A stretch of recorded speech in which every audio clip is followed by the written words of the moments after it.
Hey, what's up, everybody? Solomon here. Hope you guys are all having a great Saturday.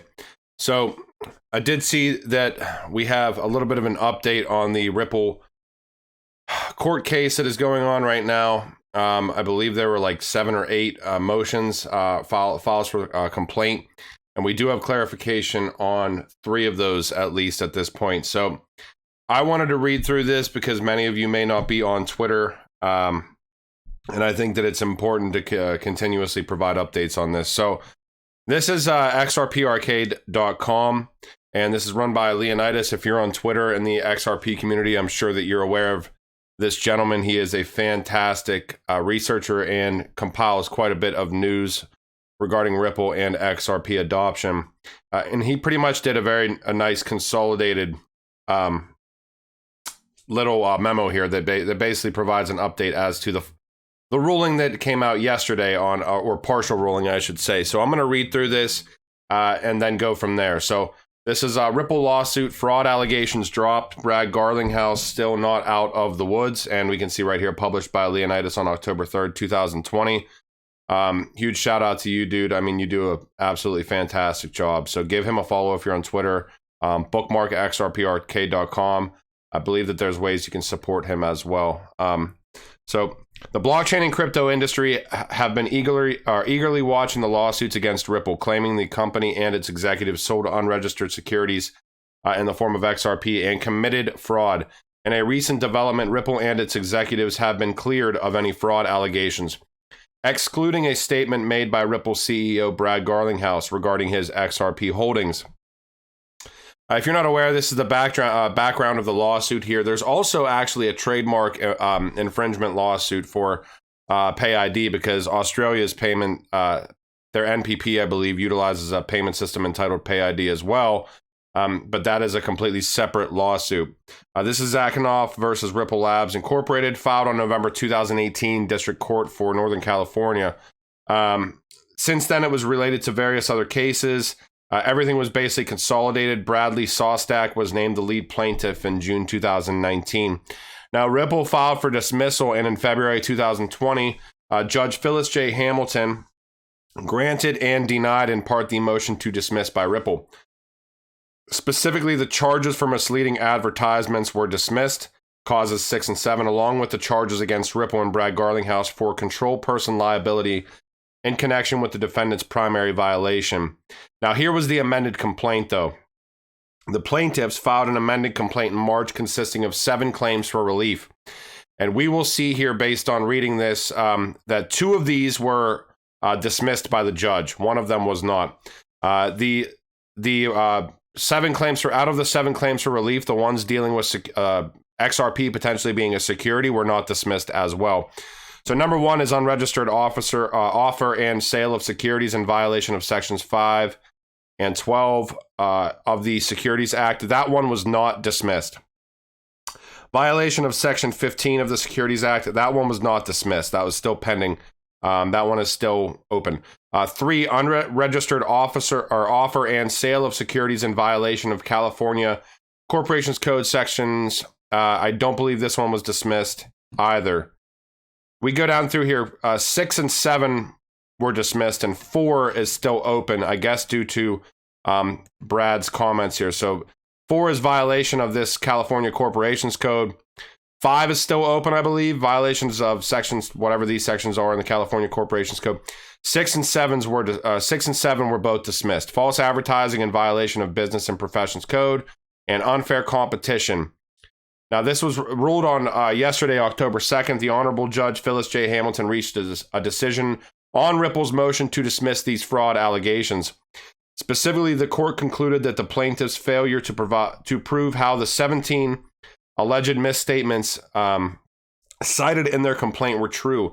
According to the judge, the motion to dismiss the 6th and 7th causes of action for violations of California Business and Professions Code were granted with prejudice as to all defendants. So these number 6 and number 7 on here are no longer issues for Ripple's sake. Now, these were the statements that are why they did not want to grant the or why the judge did not want to grant the dismissal of, I believe it was number 4 complaint. And I guess back in December 14, 2017, there was an interview, and Brad had stated, "I'm long XRP. I'm very, very long XRP as a percentage of my personal balance sheet. I am not long on some of the other digital assets because it is not clear to me what's the real utility, what problem they are really solving. If you're solving a real problem, if it's a scaled problem, then I think you have a huge opportunity to continue to grow that. We have been really fortunate, obviously. I remain very, very, very long XRP. There is an expression in the industry, hodl. And if you're not aware, hodl is hold on for dear life. Instead of hodl, it's hodl. Or instead of hold, it's hodl. And I am on the hodl side, hold on for dear life. So you can go to xrparcade.com and actually look at this entire ruling sheet here. And then just in particular, the end conclusion. For the foregoing reasons, the court grants in part and denies in part Ripple's motion to dismiss. The motion to dismiss the 6th and 7th causes of action has been granted, so Ripple doesn't have to deal with that anymore. The motion to dismiss the 4th cause has been denied. That said, because plaintiff, or Bradley Sostak, who's the head of the plaintiffs, failed to allege any statement in support of his 1st through 3rd categories of purported fraud with the requisite Rule 9b, specifically, he may proceed on that cause of action solely on the basis of Garlinghouse's alleged misrepresentations at paragraph 52 in this ruling concerning the scope and character of his XRP holdings. So due to that comment by Brad Garlinghouse, number 1 through 3 here, it looks like can still move on, and I'm sure that the plaintiffs are going to try to pursue this further, so I'm sure this is not over yet. As previously decided by the court in its prior order, plaintiff may, of course, also proceed on his remaining 1st, 2nd, 3rd, and 5th causes of action against defendants for their alleged sale or offer of unregistered securities in violation of federal and California state law. So it may not be the 1st through 3rd on this one up here, but it's probably in the initial complaint, I would imagine. Okay, but long story short here, Ripple is not out of the woods yet. XRP is not out of the woods for XRP being deemed a security or not being deemed a security.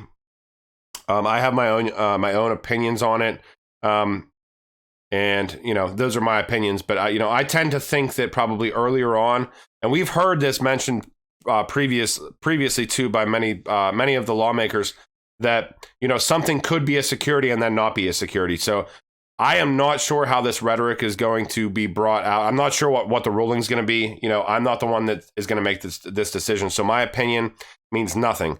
Anybody's opinion means nothing up until they actually rule, right? We could all sit here and say XRP is not a security, or clearly not a security. And I know Ripple said XRP, they feel it is clearly not a security. Chris Giancarlo, who was at the, at the SEC, and is now obviously working on the digital dollar project, has said that he doesn't feel like XRP is a security, but he's not the one ruling, right? So I'm going to pay attention to see where this goes.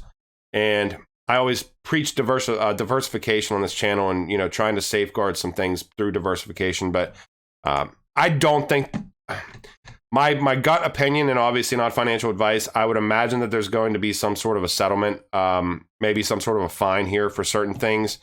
But who knows? I mean, they may even call XRP a security and then rule later on that it may not be. So just pay attention. That's all we can do, because we all know how slong is a new word, slow and long, how long this process is.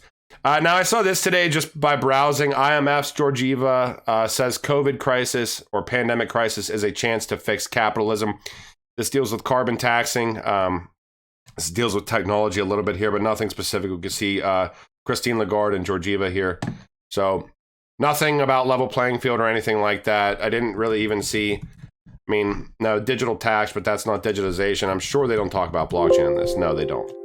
Okay, and then I'm going to leave you guys with this. I found this interesting as well. This is a noteworthy job posting from Ripple, okay?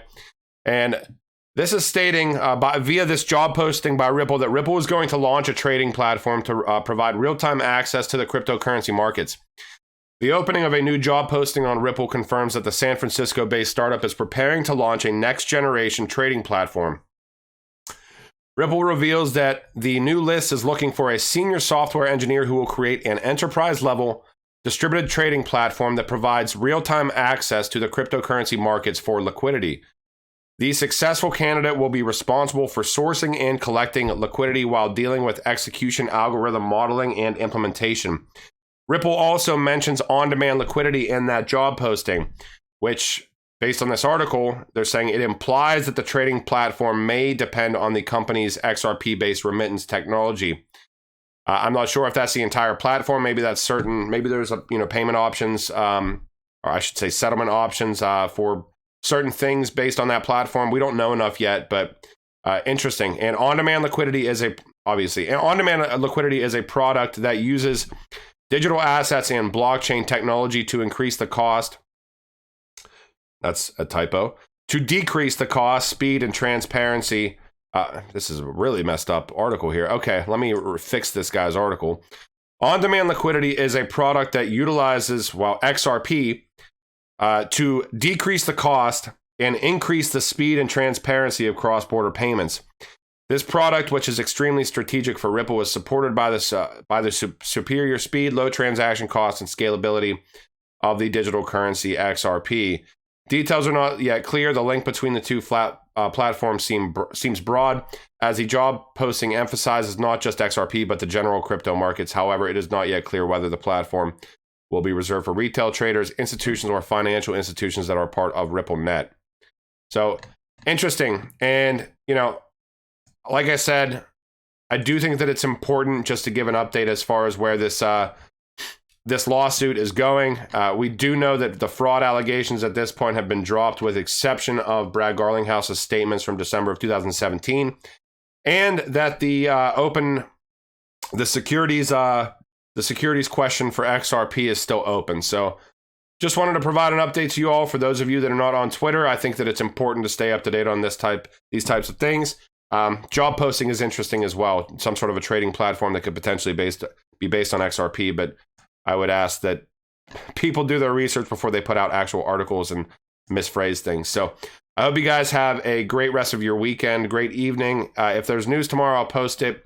And yeah, take it easy. Later.